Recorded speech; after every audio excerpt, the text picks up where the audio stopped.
Hello hi welcome नमस्ते, मेरा नाम ऋतिक और आज हम फिर से बात करेंगे एक और इम्पोर्टेंट कंसेप्ट के ऊपर। तो ये वीडियो उन स्टूडेंट्स के लिए मोस्ट इम्पोर्टेंट होने वाली है जिनके पास सेमेस्टर 2 में सब्जेक्ट है इंडियाज़ फॉरेन पॉलिसी। तो चलिए शुरू करते हैं आज की वीडियो को। तो जहाँ पे हम डिस्कस कर रहे थे यूनिट नंबर 1 के बारे में, जहाँ पे हमें डिस्कस करना था इंडियाज़ फॉरेन पॉलिसी, और इस कंप्लीट सीरीज़ का और इस चैप्टर का इंट्रोडक्शन कर चुके हैं प्रीवियस वीडियो में, और उम्मीद है आप लोग प्लेलिस्ट की हर एक वीडियो को टॉपिक वाइज ही कवर कर रहे हो। ठीक है, तो जो यूनिट नंबर 1 था वो था India's foreign policy meaning, determinants and evaluation के बारे में, जहाँ पे आज के वीडियो हमारे मोस्टली कुछ कंसेप्ट रहेंगे। एक तो कंसेप्ट क्या रहेगा, domestic and international determinants of India's foreign policy, यानी कि डोमेस्टिकली ऐसे कौन कौन से फैक्टर हैं जो हमारी फॉरेन पॉलिसी को अफेक्ट करते हैं, और इंटरनेशनल लेवल पे ऐसी कौन कौन सी चीज़ें हैं, ठीक है, डिटर्मिनेंट्स हैं जो हमारी पॉलिसी को अफेक्ट करते हैं, ये डिस्कस करेंगे। ठीक है, इसके अलावा foreign policy making in India, यानी कि हमारे इंडिया में फॉरेन पॉलिसी कैसे बनती है, इसके बारे में समझेंगे। तो ये दो हमारे क्या रहेंगे, मोस्टली सबसे इंपॉर्टेंट कंसेप्ट रहेंगे आज की वीडियो के। और इस कंप्लीट सीरीज के नोट्स भी ऑलरेडी प्रिपेयर हो चुके हैं with important question answer PDF. जिन बच्चों को नोट्स परचेज करने हैं वो इस नंबर पर जाए 9667836336 हमें व्हाट्सएप करके नोट्स भी ले सकते हैं। तो शुरू करते हैं कंसेप्ट। तो पहला पॉइंट तो ये आता है कि domestic and international determinants of India's foreign policy होती क्या है, यानी कि कौन कौन से ऐसे फैक्टर्स हैं जो फॉरेन पॉलिसी को अफेक्ट करते हैं। तो अगर हम, ठीक है, 21st सेंचुरी से पहले की बात करें या फिर लिबरलाइजेशन से पहले की बात करें, तो उस टाइम पे जो फॉरेन पॉलिसीज थी वो बनाया जाना काफ़ी आसान था, इतना कॉम्प्लेक्स नहीं हुआ करता था। क्यों? क्योंकि उस टाइम पे अगर मैं इंडिया की बात करूं तो हमारी कंट्री भी आइसोलेटेड थी, यानी कि हम लोग इतनी ज़्यादा ट्रेड नहीं करते थे किसी भी फॉरेन कंट्री के साथ, मतलब इतना मतलब ही नहीं रखते थे फॉरेन कंट्री के साथ कि हमें एक स्ट्रॉन्ग फॉरेन पॉलिसी बनाने की जरूरत पड़े।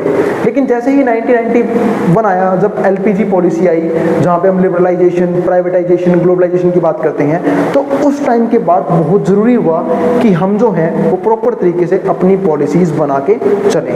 तो उस टाइम पे जरूरत पड़ी एक कॉम्प्लेक्स स्ट्रक्चर की इंडियाज़ फॉरेन पॉलिसी को लेके। तो वो हम जो है ना वो क्या करेंगे, यहाँ पे डिस्कस करेंगे। तो वही चीज़ यहाँ पे आती है। तो foreign policy of a country depends on both factor external to state such as realism, liberalism and constructivism. अब इसमें होता क्या है वो समझते हैं।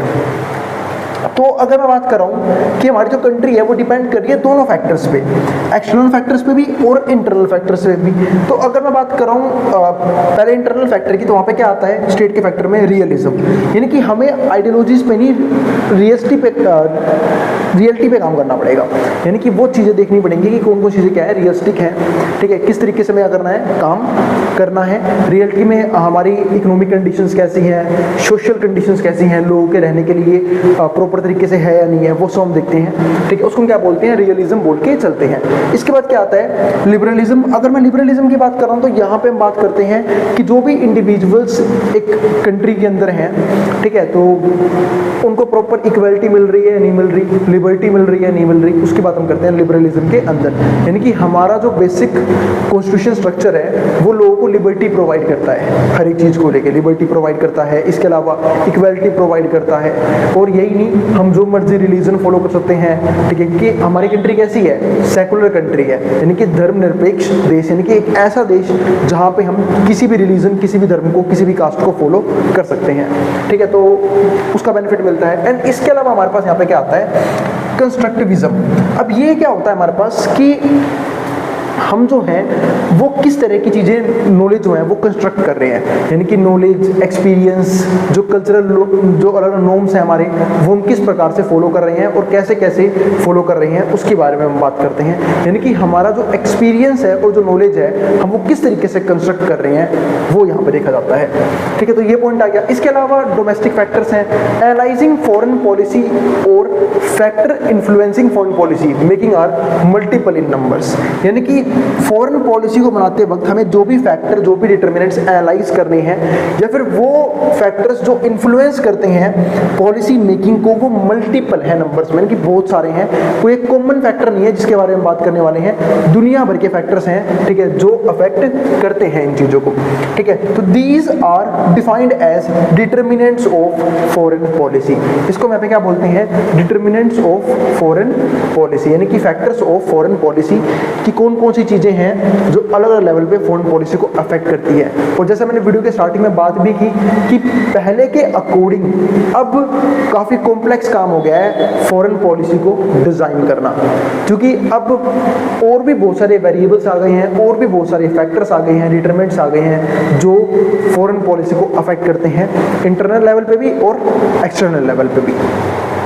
इसके बाद क्या आता है, तो basic factors that have shaped India's foreign policy making are. अब वो बेसिक फैक्टर्स कौन कौन से हैं जो हमारी इंडिया की फॉरेन पॉलिसी को अफेक्ट करते हैं, जैसे कि नेशनल कैरेक्टर, पॉलिटिशियन वो अफेक्ट कर सकते हैं, ट्रेडिशन अफेक्ट करते हैं, ज्योग्राफी भी अफेक्ट करती है, इकोनॉमिक डेवलपमेंट भी अफेक्ट करती है, डोमेस्टिक वैल्यू। इसके बाद का मतलब क्या है कि जो भी पर्सन्स है उनका जो कल्चर है वो किस प्रकार का है, ट्रेडिशन किस प्रकार का है, वो हम समझते हैं। इसके अलावा इंटरनेशनल वैल्यू, इस बात का मतलब ये है कि इंटरनेशनल लेवल पे जो भी लोग हैं, ठीक है, वहाँ पे किस तरह के कल्चर्स डेवलप हो रहे हैं, किस तरह के ट्रेडिशन है, ठीक है, एंड मिलिट्री स्ट्रेंथ। तो ये सारी चीज़ें जो है ना वो अफेक्ट करती हैं किस चीज़ को, किसी भी कंट्री की फॉरेन पॉलिसी को, ठीक है। जहाँ पे पॉलिटिशियन तो अफेक्ट करते ही हैं क्योंकि ये खुद ही फॉरेन पॉलिसी को बनाते हैं, और फॉरेन पॉलिसी को बनाना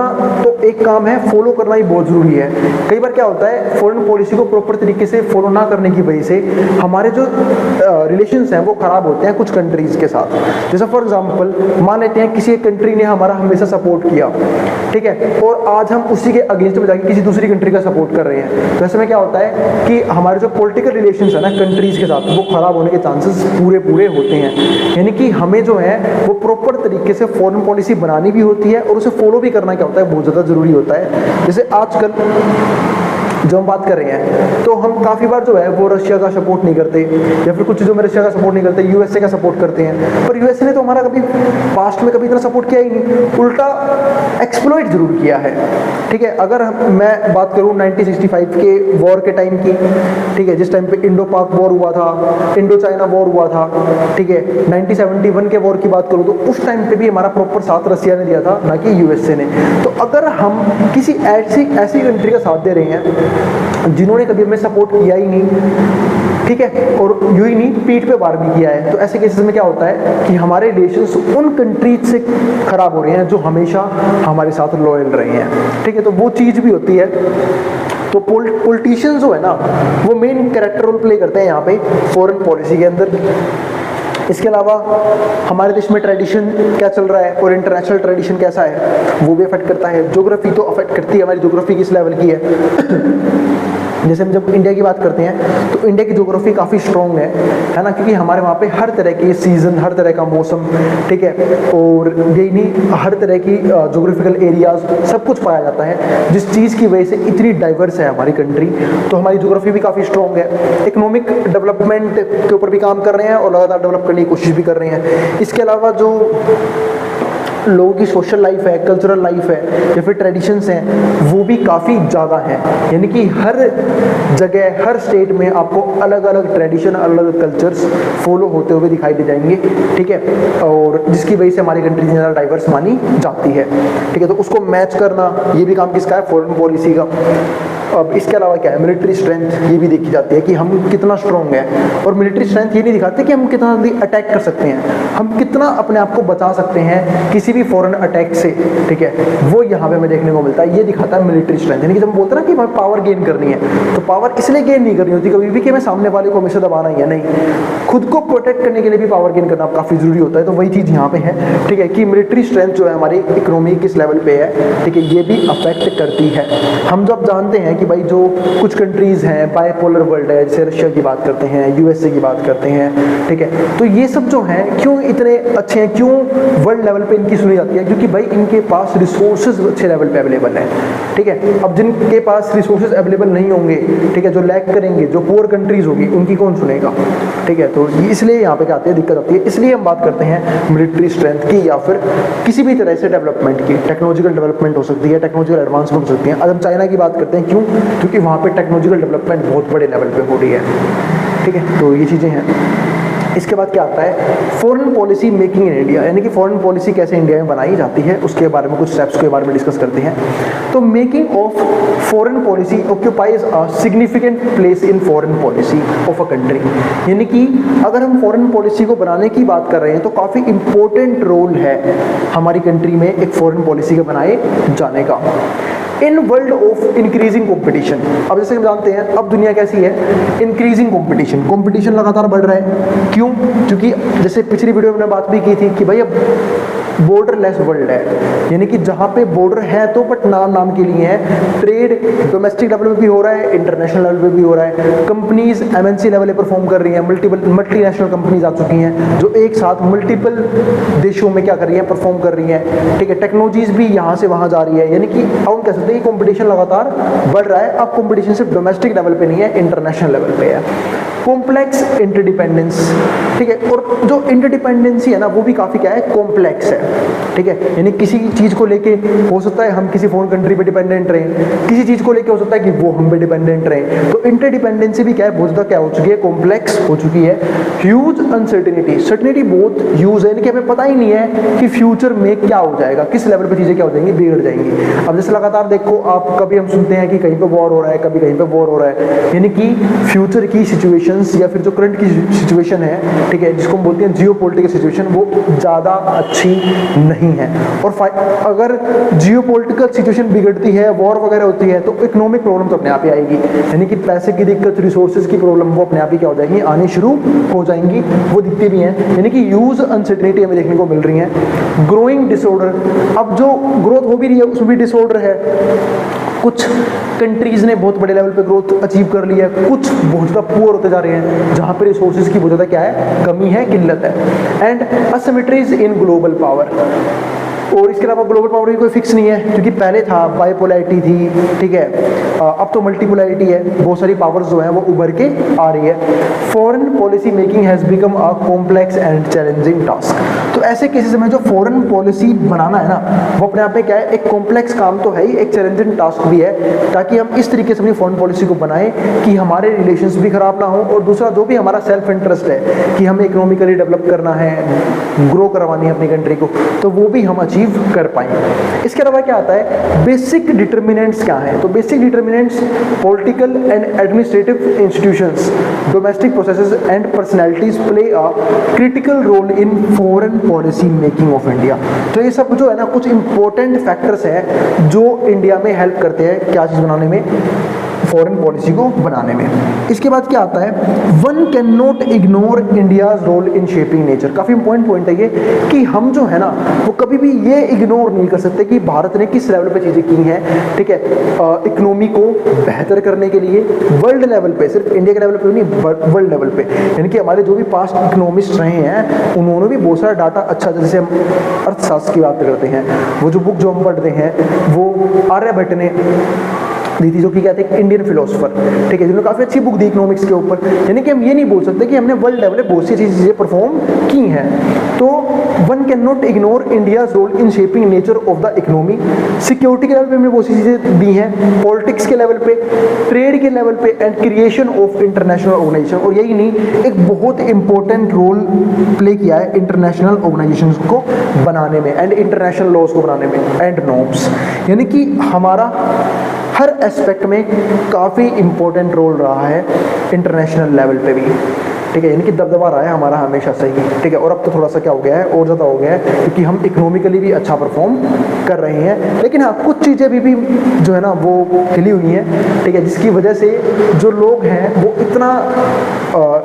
इतनी इंपॉर्टेंस नहीं देते इंडियंस को, ठीक है, तो वो हमें और ज़्यादा स्ट्रॉन्ग करनी पड़ेंगी, क्योंकि हम बहुत से लेवल पे जो हैं वो एक्सप्लॉइट हुए हैं, रिसोर्सेज की कमी है, पुअर कंट्री में आते हैं।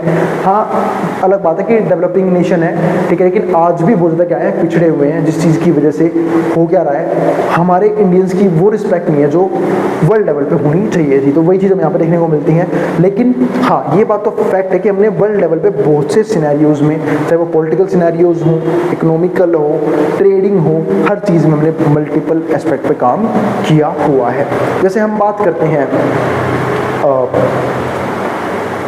एक डायलॉग बोलते हैं अतिथि देवो भव, है ना हिंदी में, तो जिसका मतलब ये होता है इस स्लोगन का कि जो वर्ल्ड है वो पूरा हमारा है, ठीक है, सब हमारे गेस्ट हैं और हमें सबकी रिस्पेक्ट करनी चाहिए और प्रॉपर तरीके से सबको सपोर्ट भी करना चाहिए, सबको साथ में लेके चलना चाहिए, ठीक है। और ये स्लोगन ये दिखाता है कि हम जो हैं वो वर्ल्ड को एक साथ लेके चलने की कोशिश करते हैं, बाउंड करने की कोशिश करते हैं अपने साथ। तो वही चीज़ यहाँ पे है जिसका मैंने आपको एग्जांपल भी दिया इस सिनेरियो का। अब अगला पॉइंट क्या आता है कि कैसे हमारी अलग अलग मिनिस्ट्री काम करती हैं फॉरेन पॉलिसी के ऊपर। तो India is a parliamentary democracy, हम सब जानते हैं इंडिया जो है वो क्या है, parliamentary form of democracy follow करती है ना। तो जहाँ पे हमारा पार्लियामेंट है वहीं से हम जो है हर एक चीज़ लॉ वगैरह क्या करते हैं बनाते हैं। तो with a separation of power between, और जहाँ पे पावर का सेपरेशन भी है ताकि कोई पर्सन अपने पावर को मिसयूज ना कर पाए। लेजिस्लेटिव में जिनका मेन काम क्या होता है, कानून को बनाना, ठीक है, यानी कि लॉ को फॉर्म करना, ठीक है। फिर क्या आता है एग्जीक्यूटिव, एग्जीक्यूटिव का काम क्या होता है कि उस कानून को लागू करना और ये देखना कि लोग पालन कर रहे हैं या नहीं कर रहे। जुडिशरी का काम ये होता है कि अगर कोई पर्सन उस लॉ को नहीं मान रहा है, उस कॉन्स्टिट्यूशन को नहीं मान रहा है, तो अकॉर्डिंग टू जो हमारा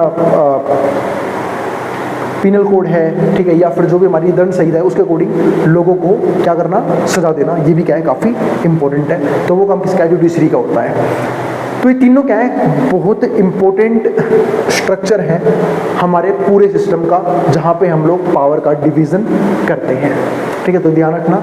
अब इसके बाद क्या आता है, तो take off foreign policy making, तो ध्यान रखना इसको हम बोलते हैं हॉरिजॉन्टल पावर डिवीज़न, लेजिस्लेटिव में, एग्जीक्यूटिव में और जुडिशरी में। और एक होता है वर्टिकल पावर डिवीज़न, वो होता है स्टेट्स की पावर, वो भी गवर्नमेंट के बीच में, जैसे कि सेंट्रल गवर्नमेंट सबसे सुप्रीम, उसके बाद स्टेट गवर्नमेंट, फिर लोकल गवर्नमेंट और म्यूनसिपैलिटीज। तो इस तरीके से भी होता है, उसको बोलते हैं वर्टिकल पावर डिवीजन। तो task of foreign policy making and implementation is responsibility of executive. तो ध्यान रखना जो टास्क है फॉरेन पॉलिसी का बनाए जाना, ठीक है, और उसका इम्प्लीमेंटेशन ये किसकी रिस्पॉन्सिबिलिटी है, एग्जीक्यूटिव की रिस्पॉन्सिबिलिटी मानी जाती है।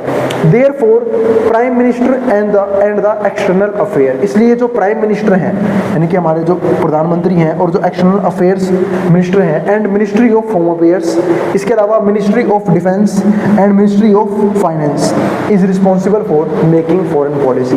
ये सब रिस्पॉन्सिबल हैं कि फॉरेन पॉलिसी किस तरीके से बनाई जानी चाहिए और किस तरीके से ये लोग फॉर्म करते हैं फॉरेन पॉलिसी। यानी कि इन सब का काम है ये देखना कि फॉरेन पॉलिसी जो बनानी है वो कैसे बनानी है, ठीक है, क्या क्या चीज़ उसमें डालनी है और कैसे उसे फॉलो करना है, वो सब काम क्या होता है, इनका होता है। हाँ, मेनली काम यहाँ पे जो है ना वो आता है मिनिस्ट्री ऑफ एक्सटर्नल अफेयर्स का सबसे ज़्यादा, ठीक है, जो ये देखती है कि जो भी हमारे एक्सटर्नल अफेयर्स हैं वो किस तरीके से क्या हो रहे हैं, चल रहे हैं, क्या फॉरेन पॉलिसी के अकॉर्डिंग है या नहीं है। तो फॉरेन पॉलिसी का सबसे इंपॉर्टेंट रोल जो किसी मिनिस्ट्री का है तो किसका है, एक्सटर्नल अफेयर्स का, ठीक है। तो उम्मीद आपको यहाँ तक के टॉपिक समझ में आ गए हैं। बाकी हम अलग अलग डिटरमिनेंट्स के बारे में डीप में बात करेंगे आने वाली वीडियो में, क्योंकि ये अभी सीरीज़ की जो दूसरी वीडियो है, ठीक है। और उम्मीद है आपको यहाँ तक के सारे टॉपिक समझ में आए हैं। फिर भी कोई भी क्वेरी रहेगी हो, कोई भी डाउट, कोई भी सजेशन हो, आप कमेंट बॉक्स में कमेंट कर देना, मैं क्वेरीज को सोल्व करने की पूरी कोशिश करूँगा। अब हम मिलेंगे अगली वीडियो में जहाँ पे बात करेंगे इसके नेक्स्ट कंसेप्ट के बारे में। नोट्स के लिए आप इस नंबर पर जाकर 9667836336 व्हाट्सएप के नोट्स भी ले सकते हैं, ठीक है। अब जिसको जो उतारना है वो उतार भी सकता है। मिलते हैं अगली वीडियो में।